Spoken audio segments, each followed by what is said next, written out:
Do you love the look of braided rings, but you don't know how to do it? Today we're going to show you how.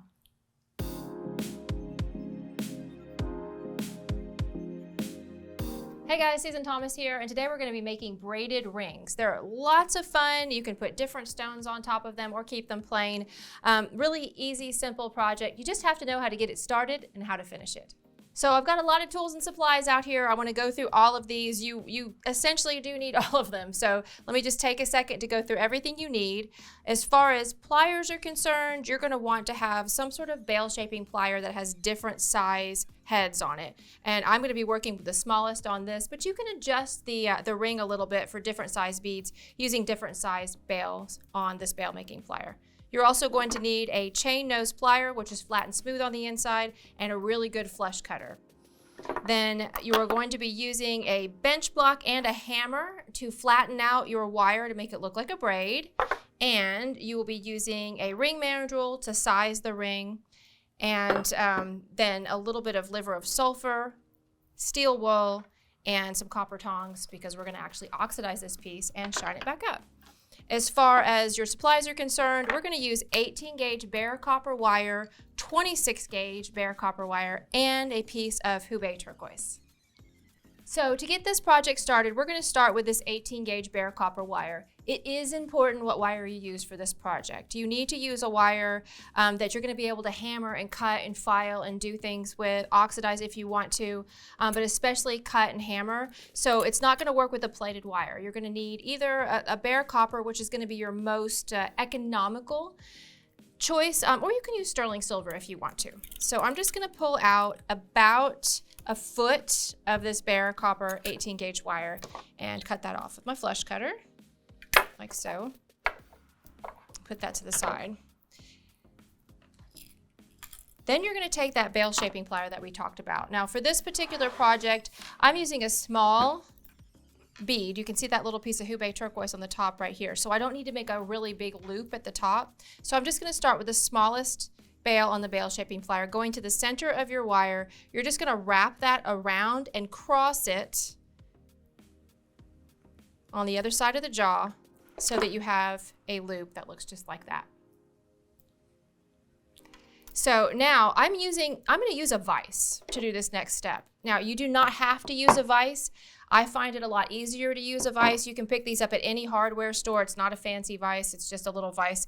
They're really inexpensive. I like it because it holds on to the loop and it allows me to make a nice tight wrap.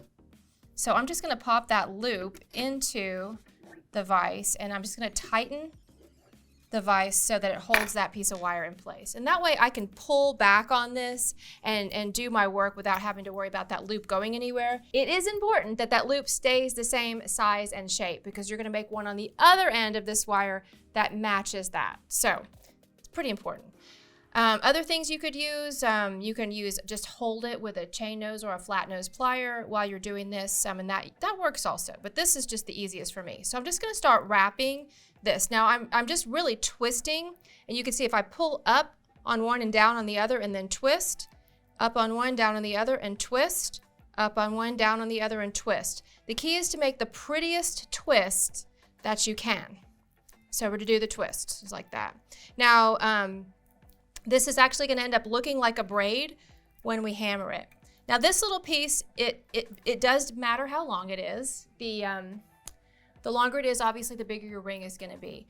But also when we hammer it, it's going to lengthen a little bit. So I found that if from the end of the loop to the end of this twist, if I measure about 2 inches and a quarter, I make about a size 8 ring. A little bit less than that, like 2 inches and 1/8, it's closer to about a size 7. So depending on the size you're going to make, you can go up or down 1/8 of an inch. So 2 inches is going to be a 5.5 to a 6. 2 inches and 1/8 is going to be a 6.5 to a 7, kind of so forth and so on. That's how you can measure where you are.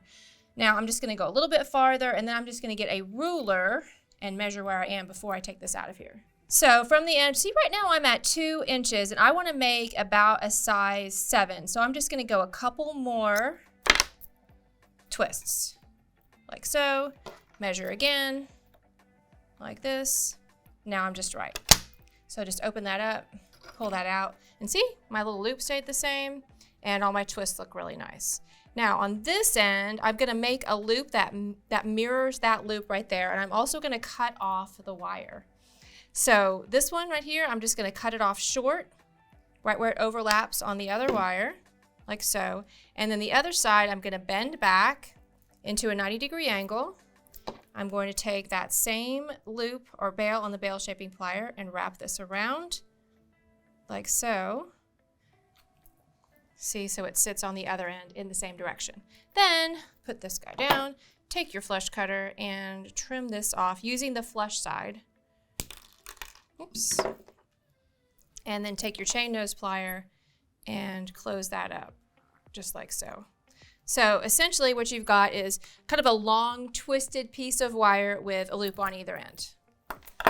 Now the next trick is to make it look like a braid, and that's what we use the hammer for. So I'm going to get my little bench block here, and I find that it helps to use a smaller bench block for this, just because you can kind of see how I'm kind of leaning that on the corner of that. I'm just going to straighten this out just a little bit. I'm not hammering hard right now. I'm just trying to straighten out my wire, because I have found that the straighter this twist is, the more symmetrical your braid looks.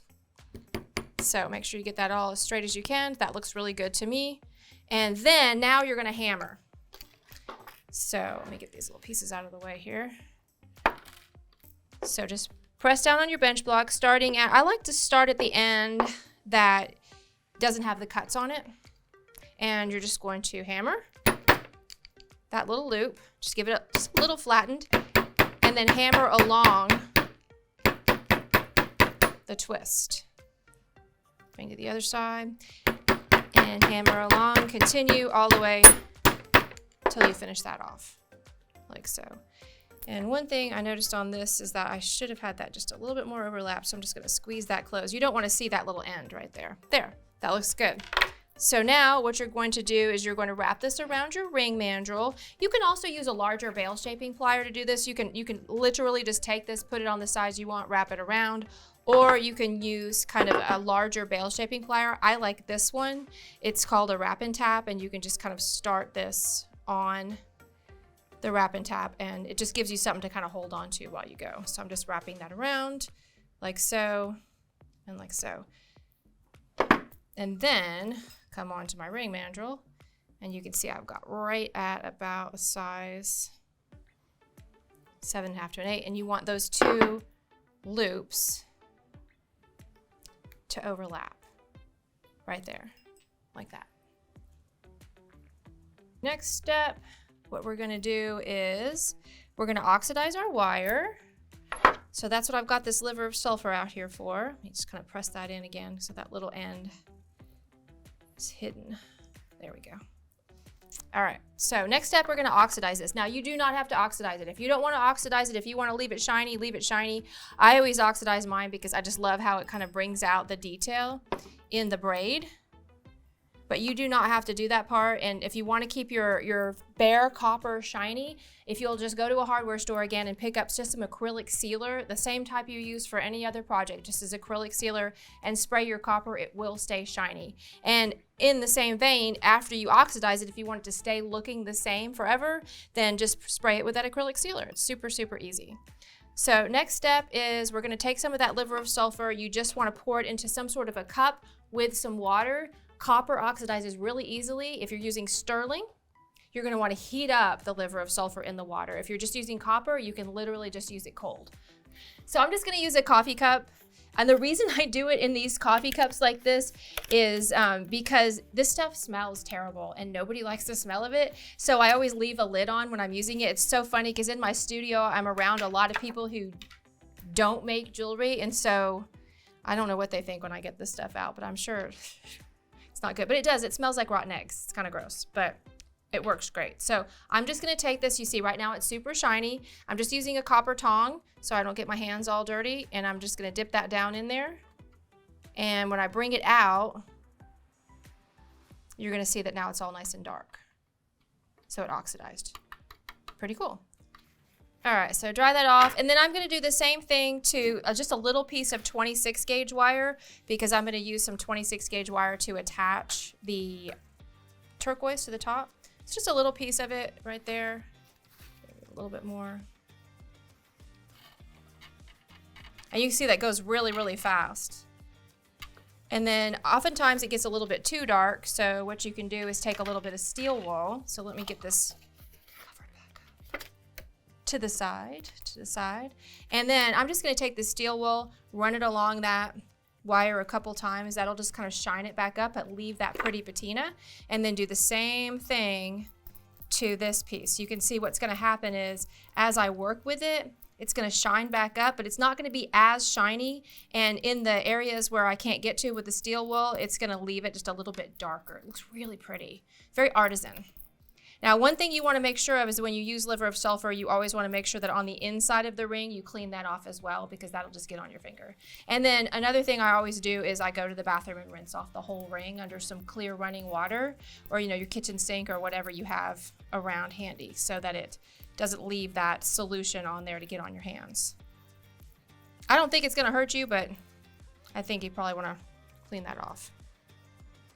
All right, so that baby is ready to go. Just get that just right.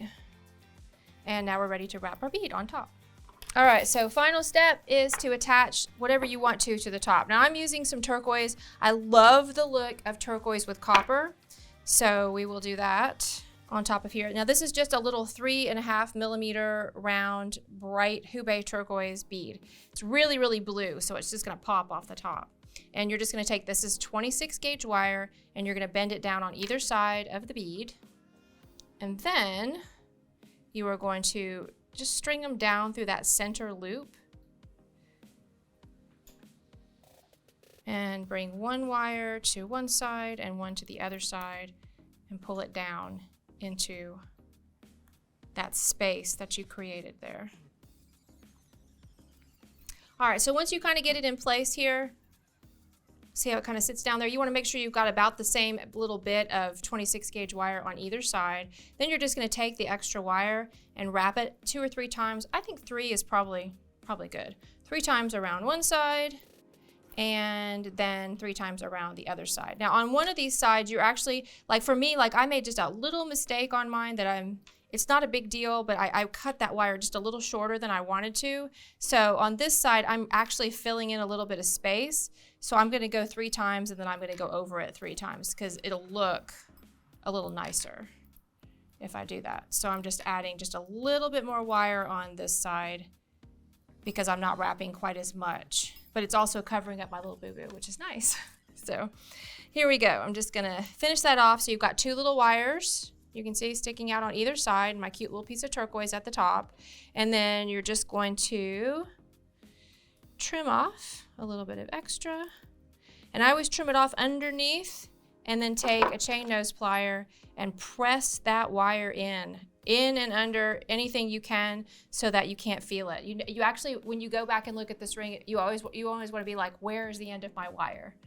So you don't want to feel it, you don't want to be able to see it. So as much as you can, try to press it in and under another wire.